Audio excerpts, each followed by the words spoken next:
మనుషులందరూ కూడా పాపంలో ఉన్నటువంటి కారణం చేత దేవుడి లోకానికి ప్రభు యేసుక్రీస్తు వారిని పంపిన వాడిగా ఉంటున్నాడు.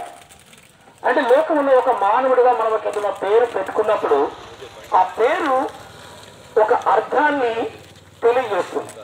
అలాగే యేసు ప్రభు కూడా తన పేరులో ఒక అర్థాన్ని స్పష్టంగా, ఉద్దేశాన్ని, అర్థాన్ని రెండు తెలియపరిచాడు. అదేంటంటే యేసు అనగా తన ప్రజలను వారి పాపము నుండి ఆయనే రక్షించును కనుక ఆయనకి యేసు అని పేరు పెట్టబడును. అంటే యేసు ప్రభు వారు ఈ లోకంలో పుడుతున్నటువంటి ప్రత్యేకమైన ప్రధానమైనటువంటి ఉద్దేశం ఏంటంటే దేవుడు లోకమును ఎంతో ప్రేమించారు గనక ప్రేమించినటువంటి ప్రపంచంలో ఉన్నటువంటి ప్రతి ఒక్క మానవుణ్ణి పాపము నుండి విడిపించుటకు, రక్షించుటకు యేసు ప్రభు ఈ లోకంలోకి వచ్చాడు. నేను ఆయన కూడా ఒక దేవుడుగా ఈ ప్రపంచంలో ఉండాలి, పేరు పొందాలి అన్న ఉద్దేశంతో యేసు ప్రభు ఈ లోకంలోకి రాలేదు. కానీ మానవులైన వారిని ప్రేమించి ఆ మానవులైన వారు తన ప్రజలు గనక, తన సొత్తు గనక వారు ఒకనాడు తనతో పాటు ఆ నిత్య రాజ్యములు, మోక్షరాజ్యములు, స్వర్గములు తనతో ఉండాలని ఆశించి, ఆకాంక్షించి అందు నిమిత్తమై దేవుడి లోకానికి ప్రభు యేసుక్రీస్తు వారిని పంపిన వారిగా ఉంటాడు. అందుకని దేవుని యొక్క వాక్యంలో ఏమి వ్రాయబడిందంటే దేవుడు లోకమును ఎంతో ప్రేమించను. ఎందుకు ఈ రీతిగా ఈ యొక్క గ్రామంలోకి రాగలిగి ఈరోజు క్రిస్మస్ అనే ఈ యొక్క పండుగను జరుపుకోవడానికి గల కారణం ఏంటంటే దేవుడు ఒక ప్రాంత ప్రజలను, ఒక మత ప్రజలను, ఒక గుంపును, ఒక జాతి ప్రజలను ప్రేమించలేదు. ఆయన అందరినీ ప్రేమించాడు. ఆ అందరినీ ప్రేమించినటువంటి కారణమును బట్టి నేటి దినమున మీ గ్రామమునకు ఈ రీతిగా రాగలిగి ఇది అందరికీ సంబంధించినటువంటి చక్కటి వార్త, మంచి వార్త, సత్య వార్త, నిత్య వార్త అనే విషయాన్ని తెలియపరచడానికి మేము ఈ యొక్క గ్రామానికి వచ్చిన వారుగా ఉంటున్నాం.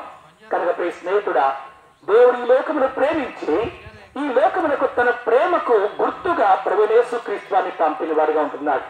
చూడండి, ఎవరైనా ఈ లోకములో మనల్ని ఎవరైనా ప్రేమించినప్పుడు అనేకమైన వస్తువులు మనకు కానుకలుగా, బహుమతులుగా ఇస్తారు. దేని కొరకు ఇస్తారంటే ఆ ఇచ్చిన వస్తువు ఆ యొక్క ప్రేమించబడిన వ్యక్తి యొక్క జీవితంలో ఎందుకు ఒక దానికి సహాయపడాలి, ఉపయోగపడాలనే ఉద్దేశంతో ఇస్తారు. అలాగనే దేవుడు ఈ లోకమును ప్రేమించి యేసుక్రీస్తుని చక్కటి బహుమానముగా ఇచ్చాడు. ఏంటో చక్కటి బహుమానం అంటే పాపము నుండి విడుదల, పాపము నుండి రక్షణ, నరకము నుండి విడుదల, స్వర్గ సంప్రాప్తి. స్వర్గమునకు నిన్ను తీసుకెళ్ళడానికి దేవుడు యేసు ప్రభువుని పంపిన వారిగా ఉంటాడు. అందుకని ప్రభు యేసుక్రీస్తు వారు లోకంలోకి వచ్చినప్పుడు ఆయన మానవులందరినీ ప్రేమించి ఆ మానవుల యొక్క రక్షణ కొరత ఏం చేశారంటే కలువరి శిలువలో తన యొక్క రక్తమును కార్చి మరణించి తిరిగి మరలా లేచాడు. ఈనాడు ప్రతి ఒక్క మానవుని ప్రేమించి ఆ దేవుడు పిలుస్తున్న వాడిగా ఉంటాడు.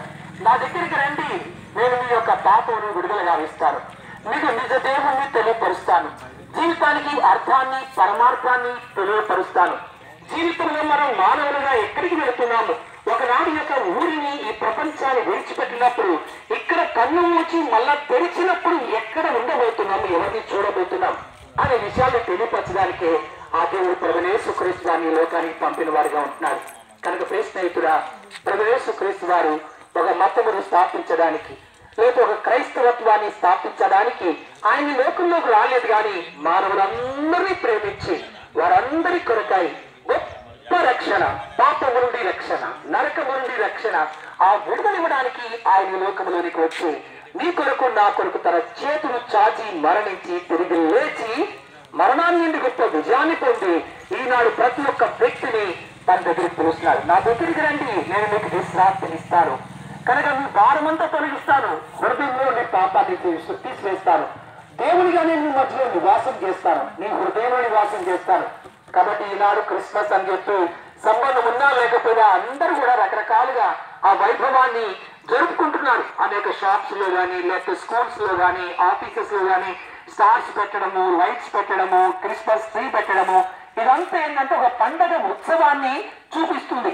అయితే ఈ ఉత్సవం బయట కాదు, కానీ నీ నా హృదయంలో ఉండాలని ఆ దేవుడు కోరుతున్నాడు. అదే ప్రభు యేసుక్రీస్తు వారిని మన హృదయంలో చేర్చుకున్నట్లయితే ఆ ప్రభు నీకేం చేస్తాడంటే ఇంత గొప్ప సంతోషము నీలో నుండి ఇస్తాడు. అట్టి సంతోషం కొరకే ఆ దేవుడు నిన్ను ప్రేమతో పిలుస్తున్నాడు. కనుక ప్రియ స్నేహితుడా, ప్రభు యేసుక్రీస్తు దగ్గరికి రా, ఆ ప్రభు యేసుక్రీస్తు విశ్వాసం ఉంచు, ఆయన కాల్చిన రక్తం నీ పాపాన్ని కలుగుతుంది, పవిత్రపరుస్తుంది. నీలో ఒక నూతనమైన సంతోషాన్ని, నూతనమైన ఉత్సాహాన్ని ఇస్తుంది, ఒక నూతన జన్మ అనుభవాన్ని ఇస్తుంది. కనుక ఈ సమయంలో ప్రభువైన యేసుక్రీస్తునందు విశ్వాసం ఉంచినట్లయితే ఈ క్రిస్మస్ నిజంగా నీ జీవితంలో గొప్ప క్రిస్మస్ గా చేయబడుతుంది. ఆ సంతోషం బయట కాదు కానీ నీలో నుండి బయలుదేరుతుంది. ఈ సంతోషం ఎవరెవరో నీ వద్ద నుండి తీసివేయలేడు. అంత గొప్ప సంతోషాన్ని ప్రభువైన యేసుక్రీస్తు ఇస్తాడు. ఈ యొక్క సంతోషానికి మూలాధారము పాపము నుండి విడుదల, పవిత్రమైన హృదయమే దానికి ఆధారం. కనుక ప్రియ స్నేహితుడా, ప్రభువైన యేసుక్రీస్తునందు విశ్వాసం అప్పుడు నీవు వ్యక్తిగత గొప్ప రక్షణ పొందుతాడు. మీరు ఇంకెక్కువగా తెలుసుకోవాలని ఆశించినట్లయితే ఈ యొక్క నెల్లికుదురు అనే గ్రామం మీకు అందరికీ తెలుసు, మాకు కొత్త కావచ్చు కానీ మీకు సుపరిచితమే. అక్కడ బేతేలు ప్రార్థన మందిరం ఉంది. అక్కడ దైవజనుడు సోదరుడు జేమ్స్ గారు ఉంటారు. మీరు అక్కడికి వచ్చినట్లయితే మీకు ఏమన్నా కరపత్రాలు, అతని యొక్క మొబైల్ నంబర్ కూడా వేయబడింది. కనుక మీరు అది తీసుకొని అక్కడికి వచ్చినట్లయితే మీకు దేవుని విషయాలు అనేక రకాలుగా ఇంకా తెలియపరచబడతాయి. ఆశీర్వాదం దీవెన పొందగలుగుతారు. ఒకవేళ మీరు ఆ నంబర్ కావాలన్నట్టయితే ఇప్పటికిప్పుడు నోట్ చేసుకోవడం కష్టం కానీ కనీసం ఈ కరపత్రం తీసుకోండి. మీకు ఎప్పుడు అవసరం వచ్చినా కూడా అక్కడ సంప్రదించగలరు. ప్రభువైన యేసుక్రీస్తు వారు మిమ్మల్ని, మీ కుటుంబాన్ని దీవించి ఆశీర్వదించును గాక. మీ కొరకు ప్రార్థన చేస్తాం.